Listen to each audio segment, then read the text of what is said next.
pembahasan utama kita pada hari ini. Jadi pemanasan. Oh gitu. Jadi kita tinggal apa sih yang utama? Basa-basi dulu kalau bertamu gitu. kan. Om, ini Tapi ada Om. sisi positif. Ada sisi positif dari pertandingan Manchester United kemarin. Apaan? Wolves dapat 3 poin. Apa? Wolves dapat 3 poin. Iya, positif. Phil Jones setelah 2 tahun iya, lebih betul, nggak main, tiba-tiba Setuju. main lagi. Setuju, bagus. Mas Panji lo gimana? Justru itu yang negatif ya. Ketika pemain yang udah absen 2 tahun bisa main lebih bagus pada teman-temannya, berarti kan ada yang salah sama tim ini. Jadi menurut gua, Ya. ketika Jones aja yang udah dibully, sempat mau dibikinin pesta farewell, ditolak sama Jonesnya, sempat ditawarin pindah, dia juga tetap mau setia di MU, tapi bisa main lebih bagus pada teman-temannya, lebih tenang pada teman-temannya.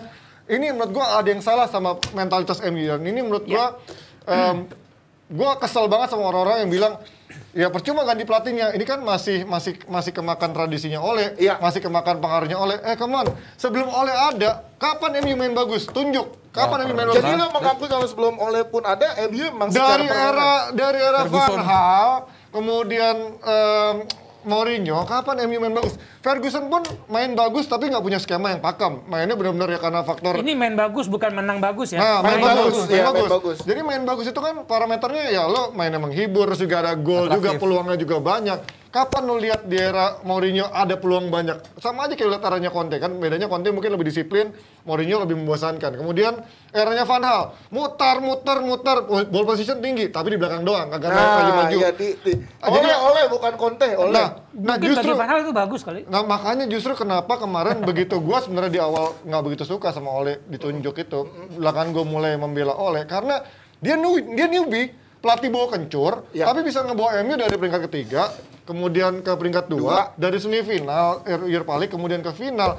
Buat pelatih nggak punya CV, mau lo bilang dia dikasih belanja 300 juta, mau dikasih belanja berapa? Kalau pemainnya, kalau pelatihnya nggak bisa ngeracik ya percuma juga. Bruno Fernandes sekarang mati buktinya sekarang. Oke, Mas Aldi lo ngelihatnya gimana? Phil Jones adalah sisi yang katanya ini berarti permasalahannya bukan sekedar skill dari pemain, tapi udah masalahnya udah kena mental nih. Nah, lo ngelihatnya gimana? Kenapa nih Phil Jones atau MU nih? MU-nya secara keseluruhan. Jadi gini, kalau soal MU semalam ini emang tim yang sedang bertransformasi. Pelatih baru, skema baru, 4-2-2-2 itu bukan hal baru loh di sepak bola. Misalnya apalagi di sepak bola Inggris gitu. Kecuali lu bikin 4-4-2 jelas gitu, lu sayap kiri. Ini 4-2-2, 2 nomor 10 lebar, 2 wide number 10. Bukan hal baru, apalagi Bruno Fernandes balik lagi kata Panji bilang sangat amat dikorbankan posisi dia. Dia tuh nyaman sekali bermain sebagai shadow striker. Ya. Ini main sebagai sayap kiri yang bukan formasi dia. Bukan idealnya dia. Bukan idealnya dia. Ini banyak sekali yang dikorbankan dari tim ini. Bagaimana cara MU pressing pun sangat amat mudah dibaca. Kita bisa bahas ini nanti dari komennya Bruno Lage. Bagaimana dia melakukan counter pressingnya. Justru bukan si MU melakukan counter pressing, tapi Wolves. Ya. Itu nanti kita bisa bahas juga. Justru MU sendiri sedikit kebingungan dengan skemanya skemanya Rangnick gitu loh. Mau dibilang pressing, tapi kok tidak menemukan apa namanya pakemnya gitu loh. Itu yang akhirnya dimanfaatkan dengan baik oleh Wolves seperti itu. Kalau tulang Wesley nanti gimana? Apakah Rangnicknya kurang tegas untuk skemanya sehingga tidak bisa dijalankan dengan pemain-pemainnya, atau pemain-pemainnya yang merasa ya itu tadi permasalahan saat orang masuk ke MU itu kan udah pasti merasa gue masuk ke tim besar, gue adalah pemain besar dan lain-lain. Apakah itu berpengaruh juga sampai dengan permainannya jadi nggak bagus sekarang? Gue coba melihat dari aspek lain ya, terlepas dari hasil. Rangnick bukan pelatih baru. Dia pasti melihat ada yang salah dengan kondisi psikologis permain MU. Formasi baru 4-2-2-2 itu sengaja, kalau gue ngelihatnya ini pancingan. Lu bisa ikut apa lu jatuh. Lu jatuh, ini momentum gue bersih-bersih. Untuk menyeleksi. Yes. Kalau waktu Conte main di Chelsea, orang kaget, pemain Inggris bisa main 3 di belakang dan juara. Nah, ini juga sebuah saringan bagi Rangnick. Dan kalau lihat gerakan transfernya, lihat ya, dia ngincar back, dia ngincar posisi gelandang bertahan, gelandang menyerang, Bruno, dia mau ganti Matic, Bruno pasti dikorbankan ada Ronaldo. Nah, kalau lihat tadi nanti tolong liatin ini deh formasinya. Sisi kiri MU parah banget. Dari Luke Shaw sampai ke Sancho. Parah banget situasinya ya. Ganti Bruno di situ. Kasian banget sih Bruno. Nah, kalau gue ngutip kata-kata, mungkin masih ingat Chris Sutton. saat ini banyak penumpang gelap di MU. Penumpang gelap ya. Ini gue lagi bikin kontennya di YouTube. Iya, itu jadi judul ya. Banyak banget penumpang gelap di MU. Nah, kita nanya siapa nih penumpang gelap? Nah, penumpang gelap itu secara yang kalau insting gue mengatakan secara pelan-pelan akan dibuang oleh Rangnick dengan apa? Ngasih main yang susah. Iya, benar. Nah, ini menurut gue problemnya adalah ketika lo nunjuk Rangnick di tengah-tengah musim, ekspektasi orang kan pasti udah ada perbaikan. Jadi kalau kita ngomongin terlalu dini untuk menilai Rangnick, gue setuju. Tapi masa sih lo nggak ada di latihan, lo nggak kelihatan sedikit lah perubahan walaupun di pertandingan pertama langsung berubah ya. Iya. Tapi kita lihat Conte sekarang, 8 pertandingan nggak terkalahkan. Iya. Cara mainnya udah langsung beda sama cara main sebelumnya. Sedangkan Artinya MU tidak ada bisa evaluasi. melakukan mau itu. itu kalah kek, mau lo mainnya nggak ngegolin kek, tapi kalau pola mainnya udah kelihatan kan doesn't matter gitu kan, mau lo 4-2-2 kek, mau apa kek. Ibaratnya nih, lo nggak punya pelatih, kalau lo punya pemain kelas dunia semua harganya mahal lawan tim yang ibaratnya mediocre, masa lo nggak bisa ngelawan even dengan kualitas lo, kan berarti ada yang salah. Even itu dari pemainnya atau memang dari habit yang sudah terbentuk. Pelatihnya juga Rangnick menurut gua masih dipertanyakan menurut gua kan, karena dari awal mau dibilang maha guru, kapan dia ngelatih tim besar, kapan dia megang pemain besar. Makanya gua Secara CV-nya belum terbukti yang gimana-gimana ya. setuju. That's why itu menurut gua ini kalau dia Tapi kan nunjuk secara psikologis orang yang lagi sakit, tiba-tiba ada pergantian, harus ada dong harapan yang dimunculkan. Benar. Tapi menariknya gini, menurut gue lebih disorot lagi perbedaan MU adalah sejak kedatangan Cristiano Ronaldo juga. Kalau tadi Bang Wesley, Tulang Wesley bilang ada penumpang gelap, apakah ini Ronaldo sebenarnya penumpang gelap dari tim ini? Karena ini menarik buat gue saat ada pemain kayak gini, saat ada pemain-pemain yang sebelumnya merasa nyaman, gue atau Mas Panjelo sebagai fans MU mungkin bisa ngasih pandangan ke kita kan, kayak kita sebagai fans masing-masing klub tahu tuh internalnya sebenarnya lagi kenapa dan gimana sih gitu. Nah MU ini apa yang terjadi antar pemain? Apakah ada terlalu tergantung dengan kalau ketergantungan sama atau misalnya penumpang gelap sama Ronaldo, gue nggak setuju ya. Berarti kalau ngomongin penumpang gelapnya sebenarnya manajemennya dong, karena dia yang meneruskan akhirnya membeli Ronaldo, dan lo tahu ketika lo beli Ronaldo impact-nya akan seperti apa. Mau lo pelatihnya Ole kayak mau pelatihnya Rangnick. Ya kalau emang dia ketergantungan sama emang katanya dia maha guru dan punya taktik yang memang udah pakem, ngapain lo pakai Ronaldo juga? Ngapain lo masih belain Ronaldo? Tapi kita lihat di lapangan, even Ronaldo mungkin secara permainan udah nggak bisa keep up dengan permainan yang dinamis, dia kelihatan udah kedodoran, tapi dia trying hard untuk mencoba lari-lari terus, mencoba mencari motivasi terus, memberikan semangat buat teman-teman yang malas lari.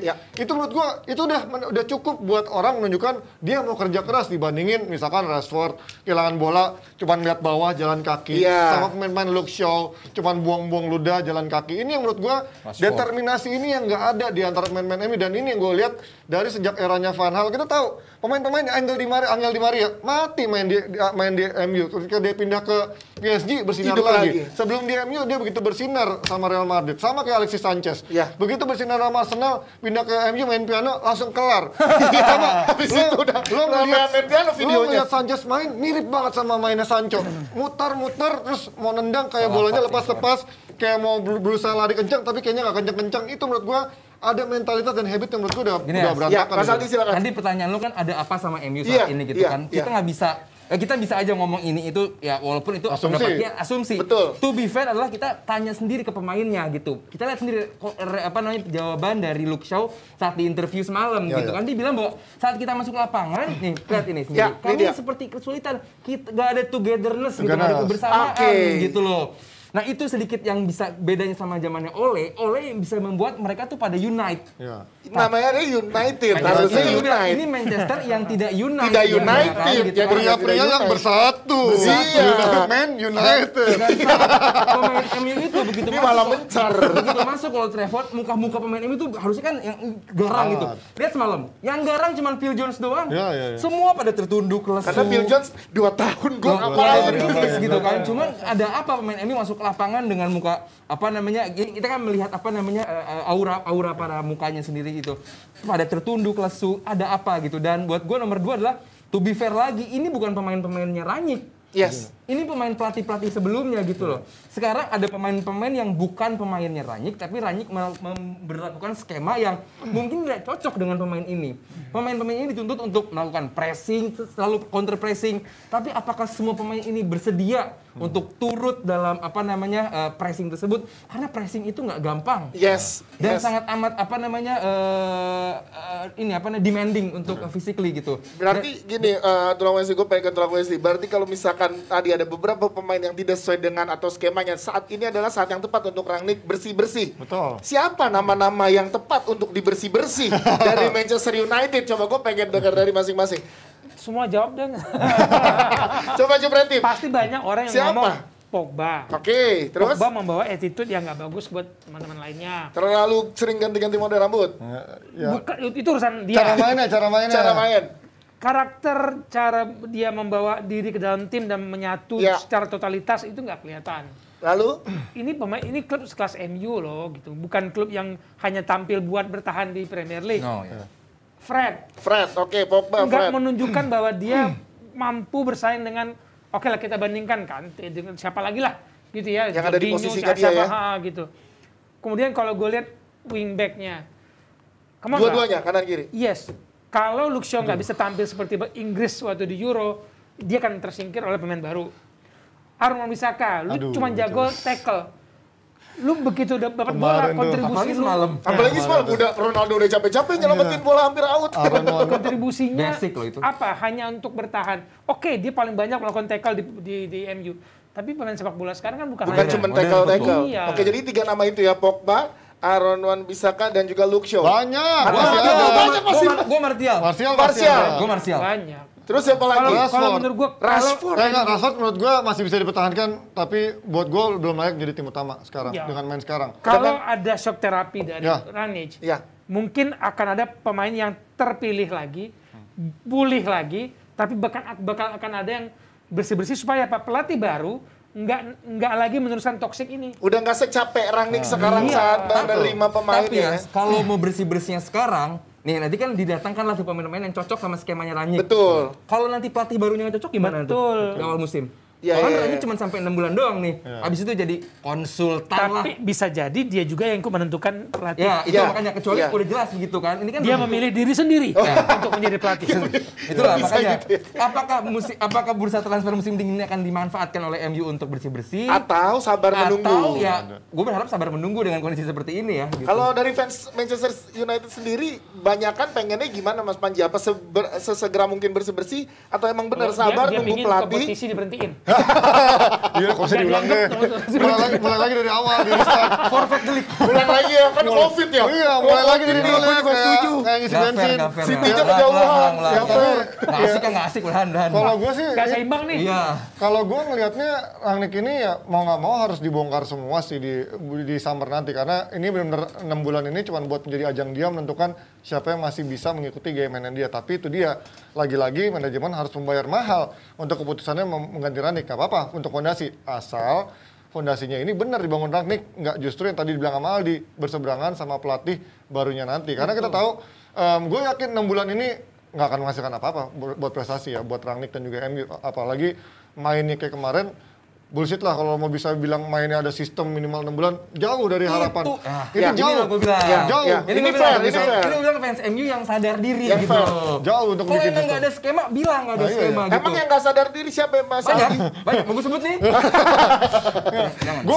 Gue mendingan lo maksimalin dengan squad lo yang ada dulu dan lo finish dengan posisi Semaksimal terbaik mungkin. semaksimal mungkin daripada lo memaksakan strategi lo di saat sekarang main-main lo nggak cocok dan pada akhirnya sekarang nggak jalan nih mau Iya. mainnya gimana, pemain kayak orang linglung di sana harganya 100 juta tapi nggak tahu mainnya gimana. Ini menurut gue menjadi dilematis buat Rangnick untuk Ya. memilih pemain, makanya dia rotasi mulu kan. Betul. Pemain rotasi, walaupun itu mungkin nggak masuk akal buat pelatih baru nyoba-nyoba pemain, tapi mau sampai kapan? Ada poin yang harus dikejar, ada duit yang juga harus dikejar, target Eropa yang harus dikejar, dan juga nanti ada Liga Champions. Kalau lo langsung ibaratnya mental lo, Liga Champions lawan siapa? Gue lupa. Atletico ya? Iya, ada di kok. Atletico kan? Lawan Atletico, kemudian apa Bayern? Enggak. Atletico ya? Lawan Atletico mental. otomatis dia harus kejar ke 4 besar. 4 besar sekarang lihat Arsenal lagi ada progres. Lagi gua kata-kata nih Arsenal ya.